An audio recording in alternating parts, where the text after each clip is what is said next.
You need a website, but don't be that new agent who gets sucked into feeling like you're being busy. There's a difference between being busy and being productive.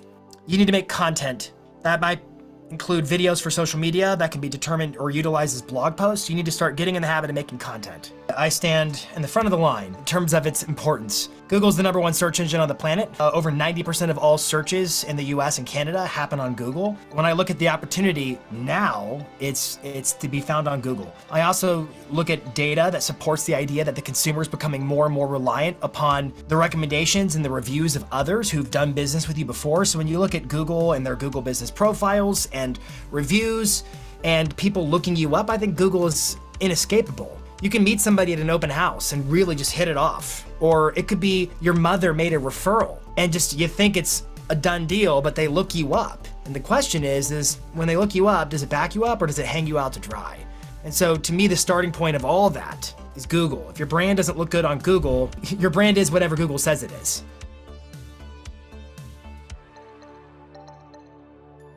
Welcome to Top Real Estate Influencers Podcast with your hosts, Mario Hurley and myself, Alex Montalenti. Today, we are here with Jason Pantana. Jason Pantana is a national speaker. Him and Tom Ferry are all over the country talking to realtors, leveraging their social media, leveraging their Google, showing them how they need to be everywhere. I love the topic today because this is the topic we've been talking about for years. I think we're gonna have a really fun conversation around this. And we're excited to be on the road with you the next couple of months. So this is a great way to kick it off. Thank you for being here. I'm so glad to be here. Thank you both for having me on. And I'm excited to geek out, talk about some Google, some social media. And I'm pumped for this fall. We're going to be spending quite a bit of time together at our Edge events and then at Summit this August. Yeah, this August in Dallas. It's going to be a blast. Let's do it. Let's do it. Yeah, absolutely. Welcome aboard, Jason. Here, what we want to do is we really want to go as deep as we can, and we want to talk about some real life examples, why this whole conversation of Google is a game changer. Not everyone gets it. So what would you say, where do you stand when it comes to Google? I stand in the front of the line in terms of its importance. Google's the #1 search engine on the planet. Over 90% of all searches in the US and Canada happen on Google. I know we can talk about AI all day long, and I recognize that AI is spilling into Google and elsewhere, and that could have implications in terms of changing search, but as of now, it's still Google, Google, Google.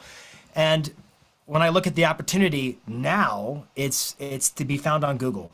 I also look at data that supports the idea that the consumer is becoming more and more reliant upon the recommendations and the reviews of others who've done business with you before. So when you look at Google and their Google business profiles and reviews and people looking you up, I think Google is inescapable. You can meet somebody at an open house and really just hit it off. Or it could be your mother made a referral and just you think it's a done deal, but they look you up. And the question is when they look you up, does it back you up or does it hang you out to dry? And so to me, the starting point of all that is Google. If your brand doesn't look good on Google, your brand is whatever Google says it is. Yeah, for all intents and purposes.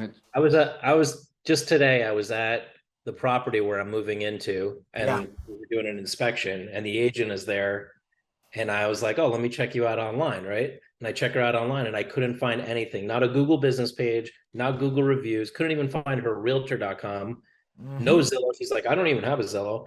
I'm like, you have no online presence. And it hangs you out to dry. I mean, it's instant loss of credibility in today's day and age. And it's not to say that everything in terms of marketing and building your business is digital. It is simply to say, okay, Google has a couple of benefits. One, you can use it to be found by prospective customers and generate business because of how your Google is optimized. And that extends to not just your Google business profile, but your own website, your profiles and other key websites with great SEO that are going to rank at the top of Google. It's all that. But the baseline is, does it back you up or does it hang you out to dry? And when somebody looks you up online expecting to find a representation of you that's consistent with what they believe about you and it's not there, it's a total loss of credibility. And that credibility, I mean, at this point, and I would love for Alex, for you to share that story, that credibility, it becomes even stronger than even a close friend or relative in some cases where somebody, some cases. Yeah, well, somebody will go by a review rather than like your best friend's recommendation. Like, do you want to share that story about your mother? Oh yeah, so my mom's a realtor. I forgot to tell you that I've been in the industry so long because my mom Been was in real around. estate. Yeah, and then she retired and she moved to Florida and she bought some investment properties and she's like, I got to sell this one unit. It's time to sell it. So she's like, who do you recommend? And of course, I knew the president of the Miami Association at the time, Ines. So I'm like, oh, you should use Ines, like guaranteed. And she goes to ask my brother who lived in another state. And I'm like, really? You gonna ask my brother? So she asked my brother. My brother gave a recommendation based on who he found on Google. And then my dad goes on Google and does a whole research report in this long email on how this realtor compares to this realtor and la la la. And it's like they don't even trust family. They're still gonna go do research, right? Like Oh, that's my family. you're right, but we live in a day and age where because as consumers we have the information at our fingertips. In fact, there was an old white paper from about 10 years ago that Google released called the Zero Moment of Truth, and I won't get into all the details of it, but it supported this idea that it's effectively incumbent upon you as a consumer to do your due diligence, to research your options, to vet and make sure that whatever choice you've made is the right choice. Because if you choose somebody based upon the recommendation of maybe a family member or whatever, and then it turns out not to go well, it's almost like you're protecting the relationship by trying to figure that out before things go sideways and have that third party perspective. The fact of the matter is, you can't escape it. There's no way around it. So you might as well embrace it. Yeah. And yet from where you stand, Yeah. what would you say, what's really the situation when it comes to agents? Are most of them missing the mark? Are they getting how the game is played? What do you see from your end? I mean, if I was going to just give a high level anecdotal response, certainly we haven't realized the full potential of Google. I think you could dissect Google into a few different subcategories. I think you could talk about on-page SEO. How is your website optimized?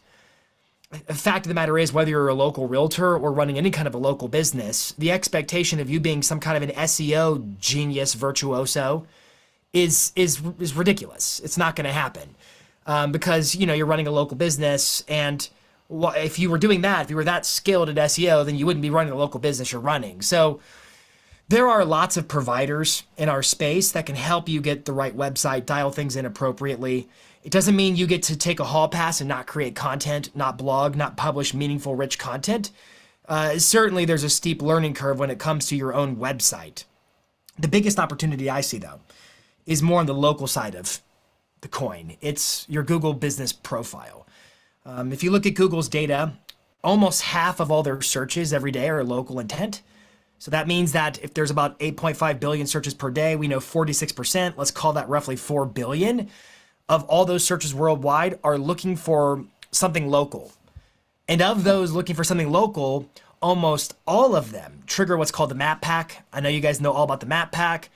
The map pack is the portion of Google that shows the 3 top businesses in like a square shape of map. And so what that means, what we should take away from that is, okay, Google realizes how important it is to be able to serve the most relevant results to searchers, knowing full and well that most searchers are more than anything else looking for local businesses. That to me is the biggest takeaway. The number one thing people search for on Google is local businesses. And so and then recognizing that Google is also the number one search engine on the planet, to me it's just a no-brainer. I've got to leverage whatever Google's products are that service the local business. And for that, there's two major products. I guess you could say 3, but really 2. Yeah. First one is your Google business profile, which is organic. There's no way really to pay for it. You got to earn it. That's where your reviews go. And the second one is Google Local Services ads, which can be paid for, aren't overly difficult to set up, and they pull in reviews from your Google business profile. If there was a third, I would say Google Local Guides, but I don't really care that much about it. I think the realtor listening today should look at their Google business profile as an opportunity. And I'm going to get technical for a moment. Please. If you look at other industries, for example, personal injury attorneys, there are a lot of other industries that are local types of businesses that are far more optimized than realtors are.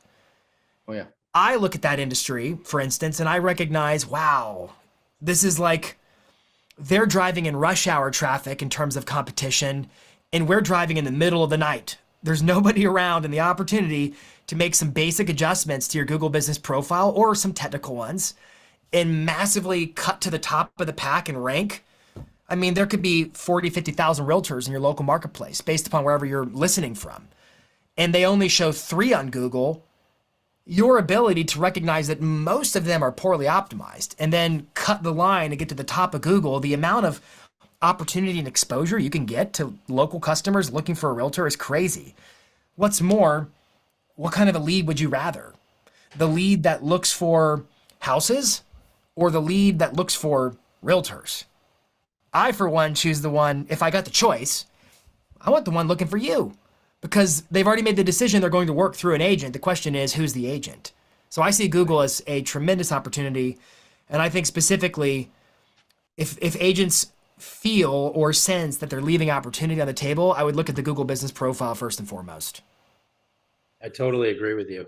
And it's such an opportunity because it's like, you could go out and get like 25 Google reviews and probably be close to the top of your class. It's not like you need hundreds or thousands at this point, but if you went, like you said, over to the legal side or to some other industry, Right. That's the norm. The norm is like to be in the hundreds, right? Like if you're under 100, it's like you're not even playing the game. Well, it's funny. I mean, this is technical. So I know you guys are Google business profile experts, but I'll explain it like you're not, because I know folks are listening and this isn't their full-time job. The map pack is the part of Google that shows the top 3 businesses, and Google leaves clues about what they're looking for all the time. And they're called local justifications. So you'll see when it ranks your top 3 businesses, you'll generally see a snippet that's an excerpt from a review. So-and-so was the best realtor, and it will put best realtor in bold because that's likely the search term you used. You probably said best realtor near me or something like that to trigger it. And so Google starts sifting through the reviews, looking for specific keywords and phrases that are consistent with whatever the search phrase was. I see that a lot in our industry, but if you look at outside industries, Google goes far wider in terms of looking for local justifications. It's sometimes a snippet from a review, but oftentimes it's a specifically optimized service where you can go into your profile and you can specify your services that you offer. And so what a lot of the savviest agents are doing now is they're determining, well, what is the consumer searching for? And they're putting those keywords in the services they offer to the consumer, because Google will likely take the bait and start saying, oh, well, their services claim that they offer this specific service, which is consistent with the search query of best realtor near me. And so they rank. I'll see other industries where Google will look through services and other aspects of a profile to try to justify why it's ranking one over the other. In real estate, it's usually almost always just reviews. And y'all might help me unpack. This is a big thought. And the reason why it's almost always just reviews in our industries is because we are that under optimized compared to other industries. On other industries, they're splitting hairs looking for an iota of a difference about why they should rank one. But here in real estate, it's so under optimized. You could do very little and cut 50,000 realtors in line on Google.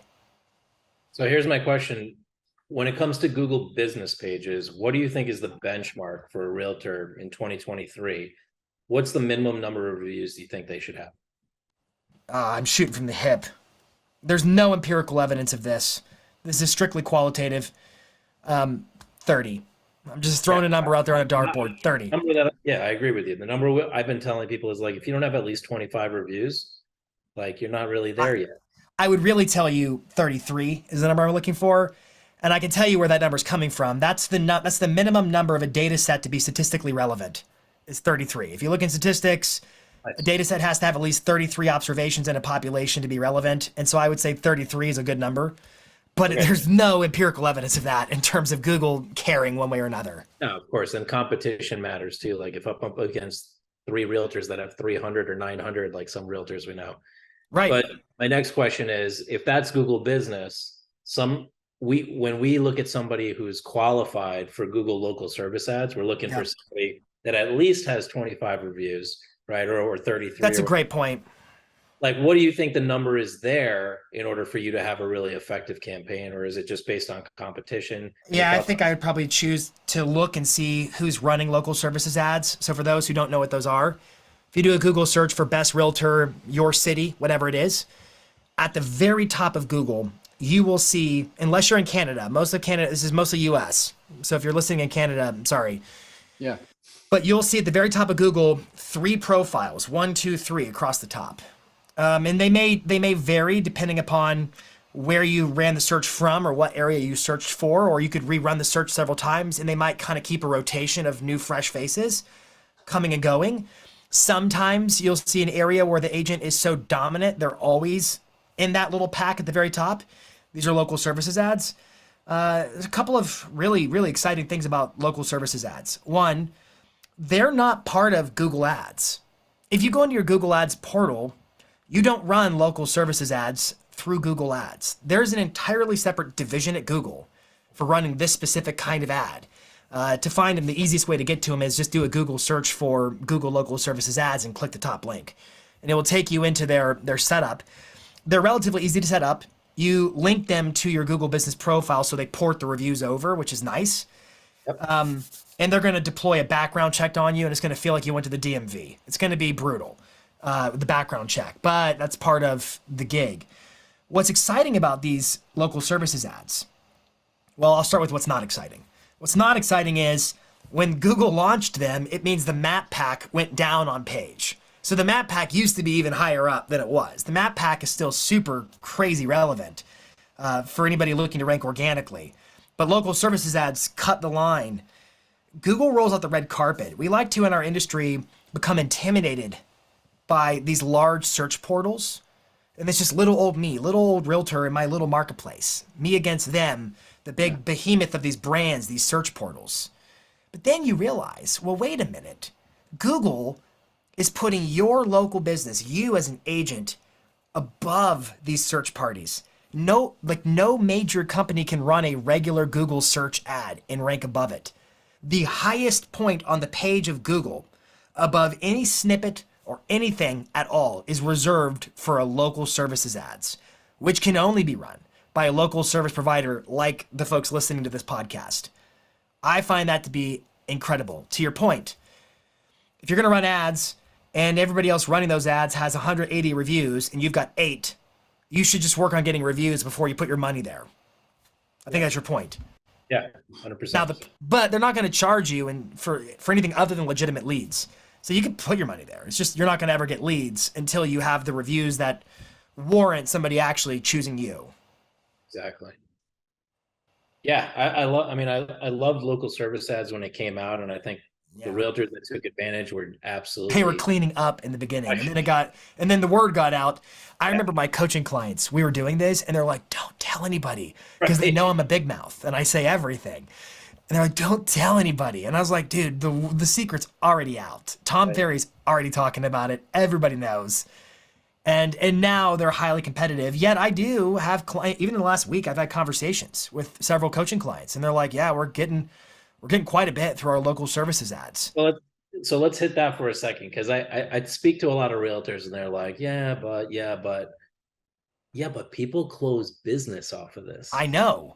Like crazy. They're like the highest apart from a referral. Can you think of a better lead?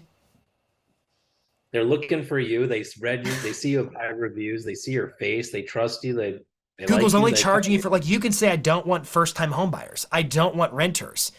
And Google will not charge you for anything other than what you say. You could say, I only want luxury clients. And that's all you'll pay for. It's nuts. You won't get I would say you get a little bit of junk here and there. You know, you get other realtors or people who don't know what they're doing. But it's easy enough to dispute it, and Google typically filters it out on its own. Yep. Yeah, so it's like between that, I mean, I agree with you. Like, you got to take advantage of these Google business pages. I mean, there's so many realtors that still don't even have one. And I know this is like, I'm going to go a little bit contrary to some team leaders and things like that. They're like, oh, no, don't tell them about it, because I want all the leads I want all the reviews on my Google business page. Sure. I hear that. But at the same time, I mean, I got to be fair to all realtors out there. Your brand exists on Google. It's like, if you don't at least have a Google business page for yourself, then what's your true asset online? Right? Like, is it your So web? that is flying through an asteroid field of a conversation right there. I know. I just The want to advice I typically give, excitement. I have two rules when it comes to Google business profiles and teams. And the rules I believe are very fair. The first rule, and these rules, by the way, grain of salt, may be in direct conflict with whatever your real estate commission says. So whatever the advertising rules are in your commission, that's on you to know because I don't know where you're doing business. However, my rules are do not use the name of the team of which you are a member in the title of your profile. And the rationale is I don't want you inadvertently ranking when somebody searches the name of the team and you're picking up the SEO from that and intercepting the traffic that belonged to the team. So that's my first rule. I actually find it ironic. I know that you're required in most forms of advertising to list the name of your brokerage. I find it ironic, and I had a whole meeting once with a bunch of brokers, and I was like, you shouldn't want them to use your name in that because I've met so many agents who are intercepting your floor duty calls all day, every day, because they have better location authority than you. So when somebody Googles the name of your brokerage, Google sees that name in their profile, and their profile is better optimized than yours, and it ranks them instead of you, and they're calling them, and they're just intercepting floor duty calls all day because it's SEO. Yep. Second rule with team members is if the lead was provided by the company, the review belongs on the company page. I believe they're both fair rules. Good ones. Yeah. But other than that, I mean, it is what it is. Yeah, there's a whole lot of mess out there. Yeah. I call it lead hijacking, which I think is unfair. Is like back in the day before brokerages knew about Google business pages and really took advantage. Yeah. Realtors were going out there and pretending like they were the brokerage and just like It's typing, you know? it's funny. It's almost like in some markets, and I'm just talking to some experts about Google. It's almost like Google will revert to old versions of itself and reasons why it chooses to rank certain pages over others. Like, for example, they launched their vicinity update last year, and they've launched a bunch of additional details, and they tell you not to keyword stuff the title of your profile and whatnot. But I've seen on several accounts where it's Jason Pantana, realtor, and then it's the name of the team, and then that ranks above the team or above the brokerage because that keyword is specifically in there. Does that make sense? Yeah. So it's pretty linear on that front. Yeah, I mean, I think it goes back. I love what you said about that they're searching through the reviews for the SEO. They are. Because I mean, Google is a search engine. It's a search engine, right? Like, let's not forget what Google is, search engine. So they're looking at keywords. So all the keywords that you put into your Google business page are gonna modify where you get ranked.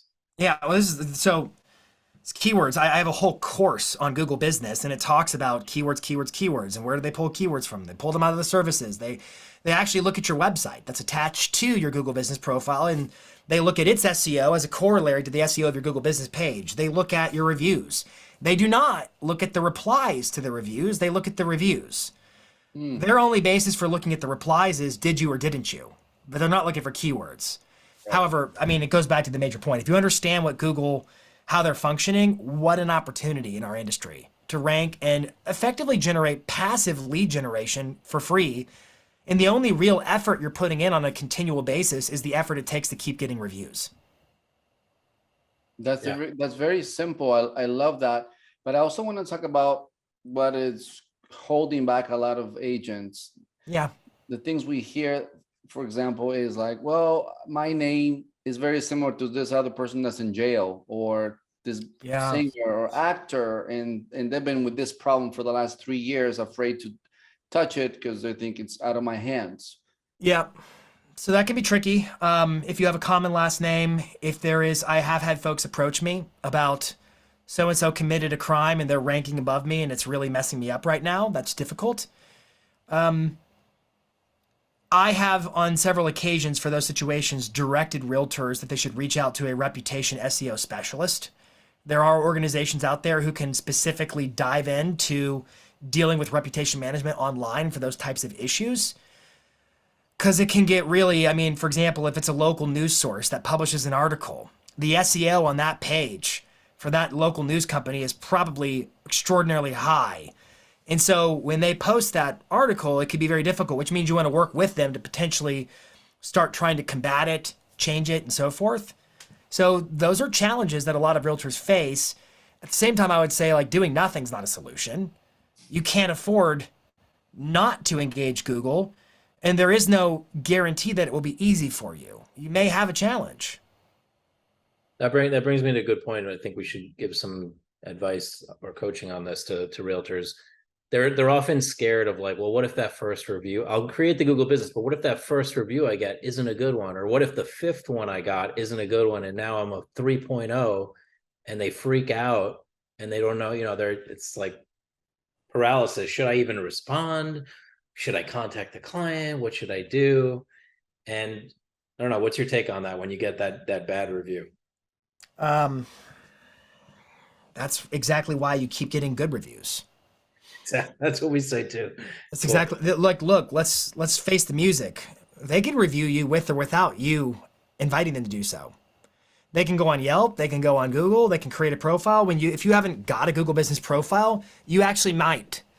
You might have to go claim a profile somebody else created so they could go leave you a derogatory review. The best offense to being able to withstand a negative review is to have positive reviews coming in that can water down anybody's attempts to drag you under from a bad review standpoint. I've known this, and this is one of the annoyances of Google and any of these platforms. Google will almost always take the side of the customer over the business, almost always.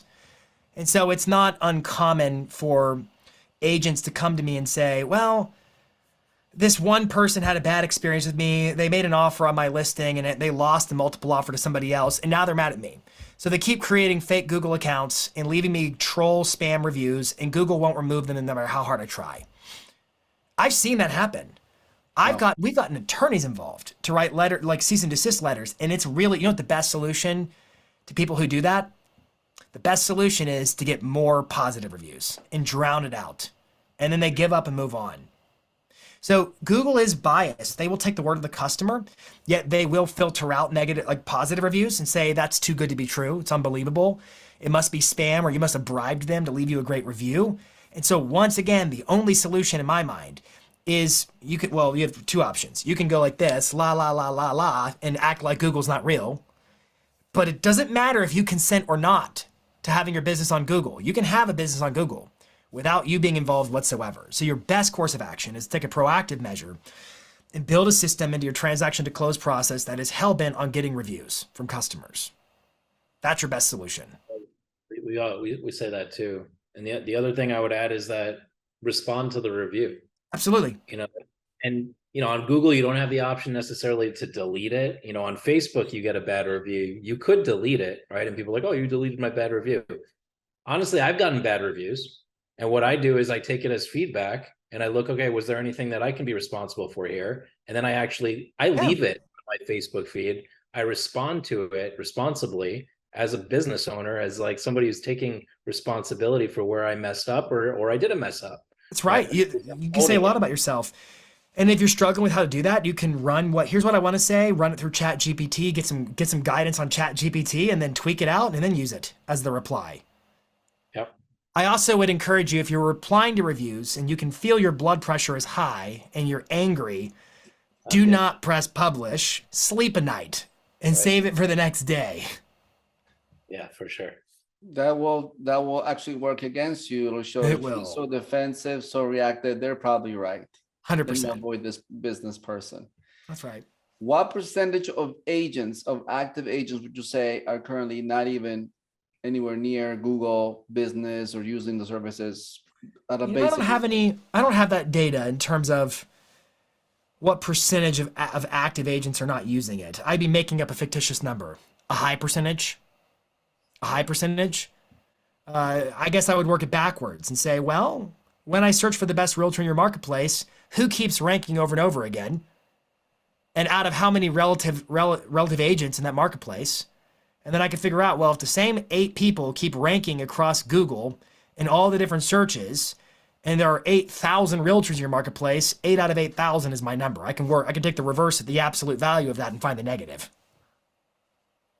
Yeah, I think there's not a lot of people on it. There are some people on it, and what I feel for, because I've been in the industry so long, and I've seen like my mom's friends who are, that is their career, right? And they're really good at real estate, and they're going, and then this technology thing shows up, and they're like, oh no, right?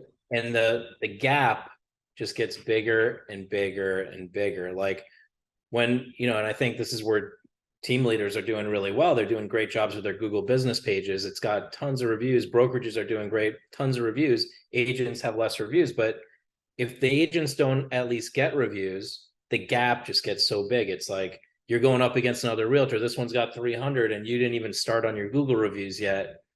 Not a good look, right? And It's then next not. year And what in happens? fact, Next year what happens? And then, there's also another advantage to newer agents when it comes to Google. So like platforms like Zillow require a transaction to be attached to any review. Google does not. Yeah. So you can read the subtext based upon what I'm saying right now. Google doesn't. Yeah. And so I would say start building your reviews early and often. They are currency. Bingo. No, that's great. My business coach said that currency line. He said, he was selling his business, and there's realtors that sell their business, right? Their Right. book of business. And one of the things that is part of the valuation is how many reviews do you have on Google? That's It's actually like huge. the dollar amount is associated to it. Well, and it's like there are some things you can't claim about yourself. You can't call yourself a trusted advisor. Phil Jones talks about this. Somebody else gets to call you a trusted advisor. You can't call yourself the best realtor per se. Somebody else gets to call you that.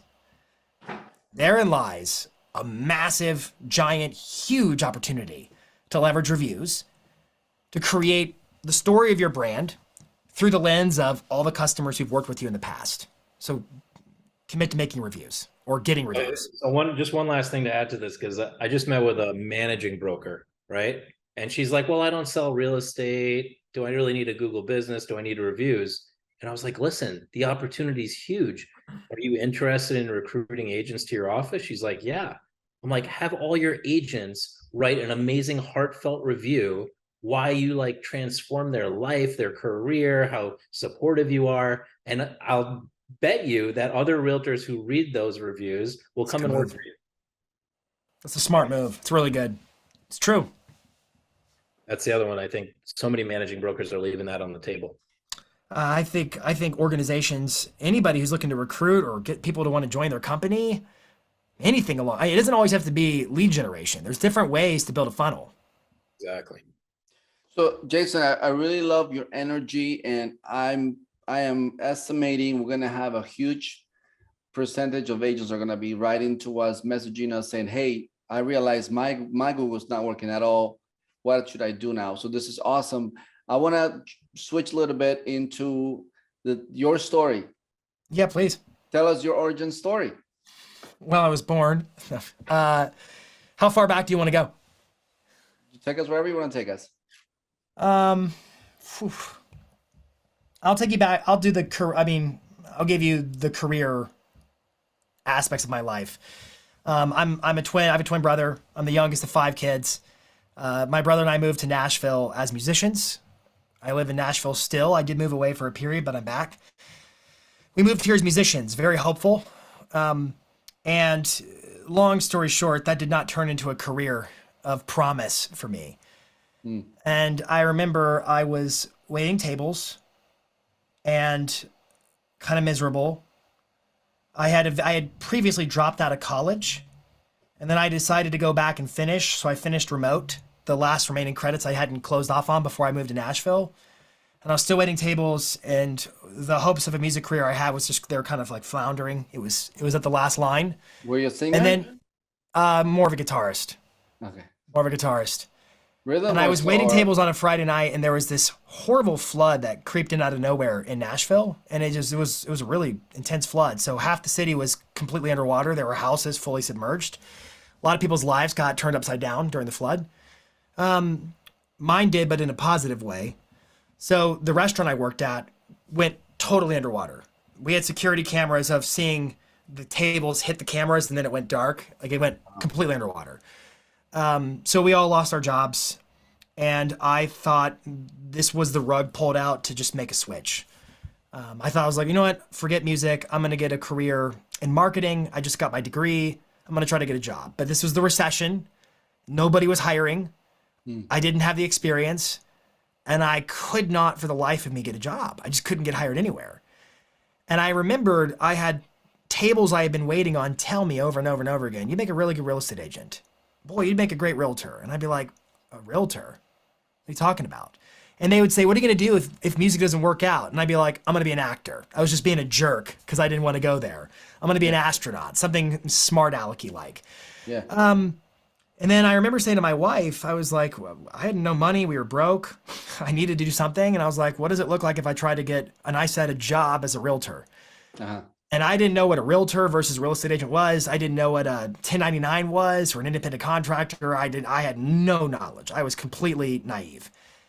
So she was very supportive. The next day, I made a list of like 20 or 30 offices that were real estate firms, and I called them to ask for a job. And I got shut down every time until I got to the last call, the last one on the list. And I had saved them for last on purpose because I had met a couple of agents there that I liked them. Mm-hmm.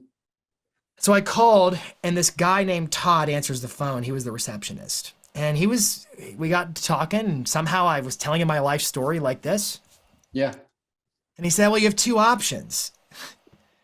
You can call this person, who is the head of marketing for the entire company, and see if you can get a job for marketing. Or you can call this person, who's the principal broker in charge of all the agents, who happens to be the mother of the person running the marketing department. Uh-huh. And so I was like, well, give me the marketing department. And I was like, I'm going to try to get a job. Maybe I can get a job in marketing instead of being an agent. Yeah. And then I called and it went to her voicemail. So I hit 0 to come back. And I was like, Todd, she didn't answer. And I'm in a hurry, man. And he said, let's send you through to the other one. So I call the broker and she reluctantly agrees to meet me the next morning. So I show up with long hair and earrings and all the stuff. And I show up the next morning and I take a meeting and I tried to convince her to fund me getting licensed because I was broke. Mm-hmm. And she's like, every time I've done it, I've been burned. And then I would counter her every time. And she finally said, you know, I'm going to do it. I can't think of any more excuses. You've handled every objection. I'm going to pay for you to get licensed and you're going to recoup it to me out of your first couple closings. So she did. I got licensed in about 30 days. So I just did the exam studies. I didn't have anything else to do. So I got licensed in about 30 days and I was the rookie of the year, did really well selling real estate. And I'll speed up the story. About a year and a half into my career, or a year or so into my career, they did a lot of trainings at my office. And there was this one training on how to use a Mac at the office for the other agents. And I had a Mac. And the guy who was supposed to teach the class last minute got sick and couldn't come in and teach the class. And I was like the only other one with a Mac. So they said, Jason, can you teach it? And I was like, okay. So I went and I just taught a class about how to use a Mac. And it so happened there was a guy sitting in the room who I did not know this was a thing, but he was a nationally recognized speaker in real estate. I had no idea that even existed. Wow. And when I finished, he was very encouraging toward me. He said, you're really good at this. And so he started throwing my name in the hat for random little things here and there at the local board of realtors. And then I would do a gig and it sort of escalated. And then he said, hey, I threw your name in the hat for the National Association of Realtors is doing a national tour. And I threw your name in the hat. And I thought I was no chance of getting picked for this. But I got picked for an interview, so I went to DC for their mid-year meetings, and they grilled me, and I thought, there's no way they're picking me. I'm a nobody, complete nobody. Yeah. And there was hundreds of people who wanted this opportunity in this industry, but they picked me. And so they put me on the road, touring all over the place. I think success is just saying yes when things come along your way, and not being idle while you're waiting. Continuing to work while you're waiting. So I said yes, and that went really well. And then from there, I had a booking agent who was booking speaking events. And then I got picked up to go work for a large multi-franchise corporation, which is where I met Tom Ferry. I was in charge of learning and events. And this is several years going by. I met Tom. And I would be on the road speaking with Tom at those events. And there was this running joke that eventually I was going to quit and go work with Tom Ferry. And I was like, no, it's never going to happen. Stop it. And then it happened. And I've been riding the wave with Tom for about 7 years now of just having fun, working with clients, watching them crush it in their business, and doing work I love to do and being a part of the lives of agents whose work matters in their communities. Amazing. Fun. Is that your passion, or what would you say is your passion? Yeah, it is. I mean, my family's my passion. Aside from that, my work is my passion. Yeah. Thank you so much. This is great. See, we don't always get a chance to find out people's origin story. This is Everybody awesome. has one. They all do. It's interesting. I mean, it's fun to reflect on, to realize how many awesome things happen when you look backwards. And it's also humbling to realize how much of it you didn't have anything to do with. Mm. And how grateful you should be for the opportunities in front of you. Yeah. Not only that, I mean, what I see now, because I think we all have a heart for agents. We see their potential, and we give them clues, and we give them the training. Of course, they got to take the steps. They got to wake up in the morning. They got to be clear about why they're doing this thing, what they want to accomplish.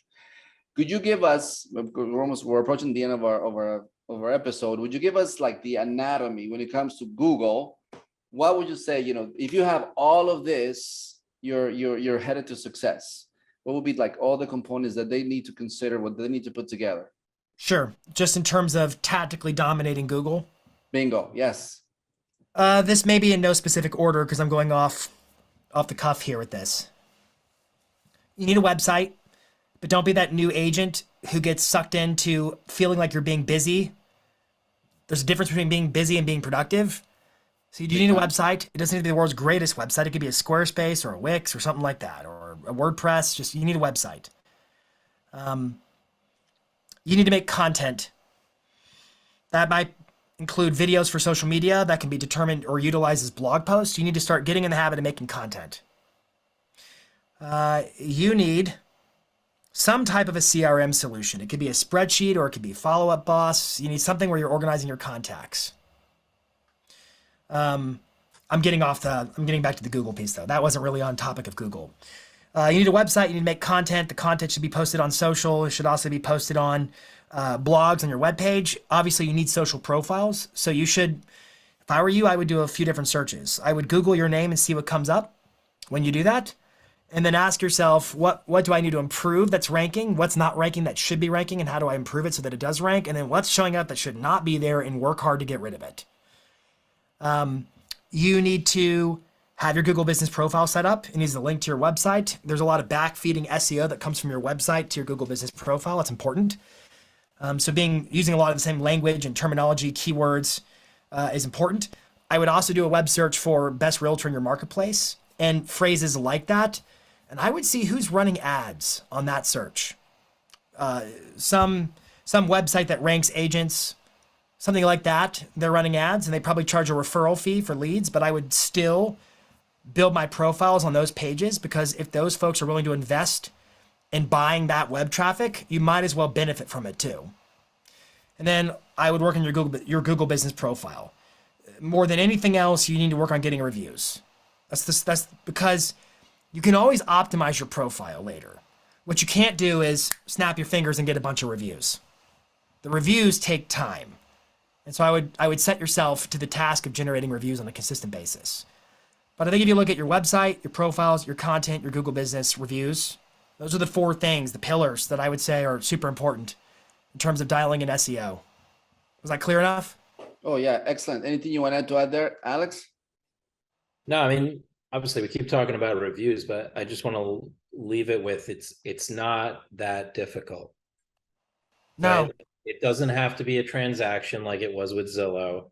It doesn't have to be like special in any way. In fact, every day you have opportunities to ask for reviews as a realtor. You could just be giving somebody the best plumber, electrician, neighborhood advice, and they go, "Thank you so much for that. What can I do for you?" Give me a Google review and say that I gave you some great information. It doesn't have to be a transaction. Oh, you showed a house to somebody and they were like, you were so kind and you did nice things. What can I do for you? Give me a Google review. So, I mean, there's just, your mortgage broker, your title, your broker, you just got licensed and this broker sponsored you. Ask them to give you a review just to jumpstart the process, right? It's like there's so many places to get it. Yeah. And you get five. Imagine a brand new agent has five-star reviews. Already they're off to the races. I know. I know. It's simply a matter of prioritizing it. If you make it a priority and you commit to getting reviews, those opportunities that you described will start to become apparent to you. It's easy to look back and say, oh, yeah, I should have asked. The reason you didn't ask is likely because you weren't making it a priority. And if you make it a priority, you'll think to do it in the moment. And then you'll be grateful to Jason Pantana, because you talked about being grateful and saying yes to the opportunity rather than just sitting around waiting for the opportunity to knock on your door. Appreciate that. Nice tie-in. Well done. Yes. Thanks, Jason. So we hope to see you again on a future episode. Want to hear about upcoming projects, what's happening in the industry. I know we'll be on the road together. So Thank you so much. Yeah, Appreciate you guys. Let me show you what I put together for you. Oh, yeah, please.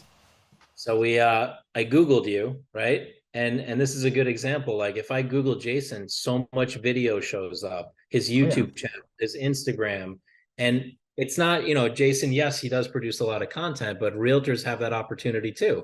I could Google a realtor and see lots of videos, YouTube channel, Instagram, Google business page, 5-star reviews. So I took all of that and I saw that you had like a link tree and we gave you a digital card customized with all your information, all your social media links. They can scan the QR code. It's got links to your Hire Jason to Speak, your podcast, your blog, pull down some of your Google reviews. So now when you meet people, immediately they can go to the best of your stuff. Dude, right? Thank you. That's super slick. I like that. You got it, man. Appreciate that. This has been fun. Awesome. I'm looking forward to getting on the road with you. I think we're going to have a lot of fun. I think we're going to help a lot of realtors, and I think it's going to be some great tag teaming. I can't wait. Appreciate you guys. Thanks so much.